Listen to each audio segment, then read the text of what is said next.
Hello दोस्तों, कैसे हैं आप सब। स्वागत है आपका फिर से मेरे चैनल में। आज मैं लेके आया हूँ एक नया टॉपिक जो कि है लॉफुलनेस। जैसे हम जानते ही हैं कि लॉफुलनेस मतलब किसी भी चीज़ की लॉफुलनेस के बारे में कहा जाता है कि वह चीज़ लॉफुल है, वह चीज़ लॉफुल नहीं है, वह चीज़ लीगल है, वह चीज़ इलीगल है। तो उससे तात्पर्य लॉफुलनेस से ही होता है। तो आज हम इसके बारे में जानेंगे कि कैसे ऑब्जेक्ट्स और कंसीडरेशन लॉफुल होते हैं और कैसे ऑब्जेक्ट्स और कंसीडरेशन लॉफुल नहीं होते हैं। तो स्टार्ट करते हैं सेक्शन 23 से कि क्या कंसीडरेशन और ऑब्जेक्ट्स लॉफुल हैं और कौन से ऑब्जेक्ट्स और कंसीडरेशन लॉफुल नहीं है। तो वह कंसीडरेशन और ऑब्जेक्ट जो एक एग्रीमेंट के अंदर हैं वह लॉफुल होंगे जब तक जो कंसीडरेशन है या जो एग्रीमेंट का ऑब्जेक्ट है वह लॉफुल होगा, जब तक वह फॉरबिडन नहीं हो जाता किसी लॉ के द्वारा। यानी लॉ के द्वारा इसे इलीगल जब तक डिक्लेयर नहीं कर दिया जाता, या वह उस नेचर का है कि अगर उसे परमिट किया जाए तो वह लॉ के प्रोविजंस को डिफीट कर सकता है, वह फ्रॉडलेंट है, या वह इम्प्लाई करता है, इन्वॉल्व करता है किसी प्रकार की इंजुरी किसी पर्सन को, किसी प्रॉपर्टी को जो कि दूसरे का है, या कोर्ट उसे इमोरल बताता है, या वह पब्लिक पॉलिसी के अपोज्ड में है। तो ऐसे केस में वह कंसिडरेशन और ऑब्जेक्ट्स इलीगल अनलॉफुल होंगे। इनके अलावा कंसिडरेशन और ऑब्जेक्ट्स लॉफुल होंगे। उसके बाद बताया गया है कि ऐसे कंसिडरेशंस और ऑब्जेक्ट्स जो एग्रीमेंट में है वह अनलॉफुल कहलाएंगे। हर वह एग्रीमेंट जिसका ऑब्जेक्ट और कंसिडरेशन अनलॉफुल है वह वॉइड होता है। आगे बढ़ते हैं सेक्शन 24 के अंदर। एग्रीमेंट ऐसे एग्रीमेंट वॉइड होते हैं जिसके कंसिडरेशन और ऑब्जेक्ट्स कुछ पार्ट में अनलॉफुल है और कुछ पार्ट में लॉफुल है। मतलब कुछ पार्ट उसका लॉफुल होगा और कुछ पार्ट उसका अनलॉफुल होगा। तो ऐसे एग्रीमेंट्स वॉइड कहलाते हैं। अगर कोई पार्टी किसी सिंगल कंसिडरेशन जिसमें एक से ज्यादा ऑब्जेक्ट्स हैं, या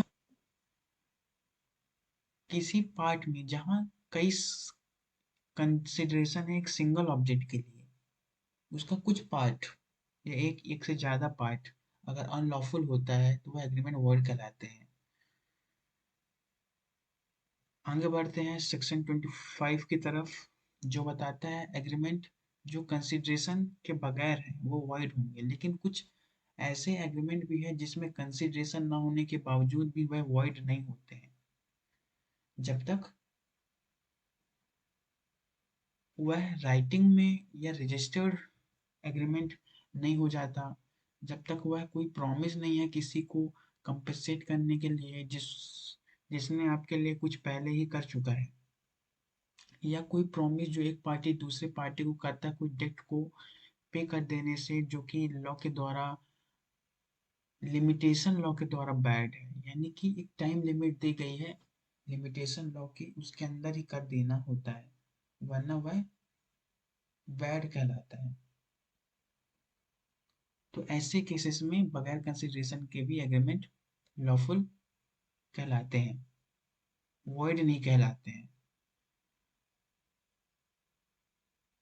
तो पहला उसमें कंडीशन जो बता दिया है जिसमें वह वॉइड नहीं कहलाता, वह है कि जब वह एक्सप्रेस्ड है राइटिंग में, एग्रीमेंट राइटिंग में हो, रजिस्टर्ड हो लॉ के तहत, जब लॉ फोर्स में हो, उस रजिस्ट्रेशन के लिए वह डॉक्यूमेंट होगा, और वह अगर बनाया गया हो नेचुरल लव और अफेक्शन के लिए दो पार्टीज के बीच में जो कि एक रिलेशनशिप में है, या वह प्रॉमिस है कंपेंसेट करने के लिए होली और इन पार्ट, मतलब पूरी तरह से या कुछ भाग कंपेंसेट करने के लिए उस पर्सन को जिसने चाहते हुए कुछ प्रोमिसर के लिए कर चुका है और जिसके लिए प्रोमिसर लीगली कंपेल्ड है, फोर्सिएबल है कि वह करेगा क्योंकि उसके लिए पहले ही प्रोमिसी ने कुछ कर चुका है। या वह एक प्रॉमिस है जिसे राइटिंग में बनाया गया हो या उसे साइन किया हो एक पर्सन के द्वारा जो कि उस एग्रीमेंट का पार्टी है, या उस पार्टी के एजेंट के द्वारा जिसे उस पार्टी ने ऑथोराइज किया हुआ है उसके बिहाफ में कि वह पे करे पूरी तरह से या उसका कुछ भाग उस डेट का उस क्रेडिटर को, जिस क्रेडिटर ने उस पेमेंट को लॉ के द्वारा इन्फोर्स करा चुका है एग्रीमेंट के जरिए, क्योंकि limitation of suit of law in force है, यानी कि जो लॉ ऑफ लिमिटेशन है जिसके तहत सूट फाइल कर सकते हैं लॉ के तहत वह फोर्स में है। ऐसे किसी 3 केसेस के अंदर ऐसे एग्रीमेंट कॉन्ट्रैक्ट कहलाएंगे बगैर कंसिडरेशन के। इसमें कुछ एक्सप्लेनेशंस भी बताए गए हैं कि ऐसा कुछ भी सेक्शन में नहीं लिखा जो वैलिडिटी को अफेक्ट कर सकता है डोनर और डोनी के बीच में, किसी गिफ्ट को लेकर के जो एक्चुअली दिया गया हो या डोनर और डोनी के बीच में। दूसरा एक्सप्लेनेशन बताता है कि एक एग्रीमेंट जो जिसके अंदर कंसेंट प्रोमिसर की फ्रीली दी गई हो वह वॉइड नहीं कहलाएगा सिर्फ इसीलिए क्योंकि कंसिडरेशन इनएडिक्वेट है। पर जो कंसिडरेशन की इनएडिक्वेसी है, अपर्याप्तता है, उसको कोर्ट अपने कस्टडी में लेगा यह डिटरमाइन करने के लिए कि क्या कंसेंट जो प्रोमिसर किया है वह फ्रीली गिवन है कि फ्रीली गिवन नहीं है। आगे बढ़ते हैं सेक्शन 26 की तरफ जो बताता है कि ऐसे एग्रीमेंट जो मैरिज के लिए हों, जो मैरिज को रिस्ट्रेंड करते हैं, ऐसे एग्रीमेंट वॉइड होते हैं। ऐसे हर एग्रीमेंट जो मैरिज को रिस्ट्रेंड करते हैं ऐसे पर्सन जो माइनर नहीं है वह वॉइड होंगे। हर ऐसे एग्रीमेंट जो मैरिज को रिस्ट्रेंड करेगा वह वॉइड कहलाता है, क्योंकि हर एक व्यक्ति जो कि 18 साल से ऊपर है, लड़कियों में यानी कि फीमेल में 18 year of age and man में 21 ईयर ऑफ एज के अचीव हो जाने पर वह मैरिज के लिए एलिजिबल होते हैं। और कोई भी ऐसा कॉन्ट्रैक्ट जो ऐसी कंडीशन को फुलफिल करने के बावजूद मैरिज को रिस्ट्रेंड कर रहे हो वह वॉइड कहलाएंगे। आगे बढ़ते हैं सेक्शन 27 की तरफ कि ऐसे एग्रीमेंट जो कि ट्रेड को रिस्ट्रेंड करते हैं ऐसे एग्रीमेंट भी वॉइड होते हैं। हर ऐसे एग्रीमेंट जो किसी लॉफुल प्रोफेशन को एक्सरसाइज करने के लिए रिस्ट्रेंड कर रहे हों, किसी ट्रेड को, किसी बिजनेस को, किसी प्रकार का, वह उतने एक्सटेंट से वॉइड कहलाएंगे। हर ऐसे एग्रीमेंट वॉइड होंगे। इसमें सेक्शंस भी बताए गए हैं। ऐसे एग्रीमेंट जिसके तहत कोई बिजनेस को नहीं किया जाएगा, जिसका गुडविल बिक चुका है, तो वह वॉइड नहीं कहलाएंगे। वह इंसान जिसने अपने बिजनेस के गुडविल को सेल कर दिया है वह बायर से एग्री करता है कि वह रिफ्रेन करेगा एक सिमिलर बिजनेस को करने से एक लोकल लिमिट्स में, एक स्पेसिफाइड लोकेशन में। जब तक बायर या कोई पर्सन गुडविल के टाइटल को डिराइव कर रहा है सेलर से, वह उसी प्रकार का बिजनेस उस जगह कर रहा है जहां पर उसने गुडविल को खरीदा। यह बताया गया है कि ऐसे लिमिट्स कोर्ट के लिए रीजनेबल कहलाते हैं बिजनेस की नेचर को ध्यान में रखते हुए। सेक्शन 28 बताया लीगल प्रोसीडिंग्स के बारे में कि ऐसे एग्रीमेंट जो कि लीगल प्रोसीडिंग्स को रिस्ट्रेन कर रहे हैं वह एग्रीमेंट भी वॉइड होंगे। हर एग्रीमेंट जिससे कोई पार्टी रिस्ट्रिक्ट हो जाता है पूरी तरह से अपने राइट को इन्फोर्स कराने के लिए किसी कॉन्ट्रैक्ट के अंदर। यूजुअल जो आमतौर से लीगल प्रोसीडिंग्स कॉन्ट्रैक्ट के अंदर होती हैं ट्रिब्यूनल्स के तहत, उसके तहत, या टाइम लिमिट सेट कर दिया जाता है जिसके अंदर वह अपने राइट को इन्फोर्स करा सकता है, तो ऐसे केस में एग्रीमेंट वॉइड होंगे।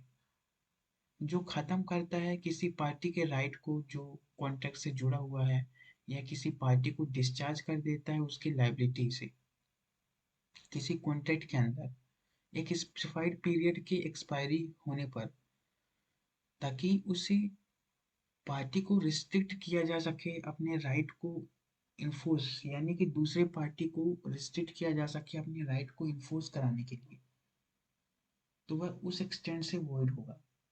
कुछ एक्सेप्शंस बताए हैं कि ऐसे कॉन्ट्रैक्ट में आने वाले आर्बिट्रेशन डिस्प्यूट्स जो कॉन्ट्रैक्ट में अराइज होते हैं, यह सेक्शन ऐसे कॉन्ट्रैक्ट्स को इलीगल घोषित नहीं करता है जिससे दो या दो से ज़्यादा पर्सन जहाँ एग्री करते हैं किसी डिस्प्यूट में जो उनके बीच में अराइज होता है किसी सब्जेक्ट को लेकर के या किसी क्लास ऑफ कई सब्जेक्ट्स को लेकर के, उसे आर्बिट्रेशन में लाया जाएगा।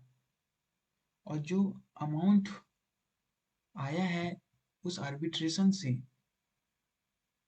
वह रिकवरेबल होगा उस डिस्प्यूट में जो रिकवरेबल है।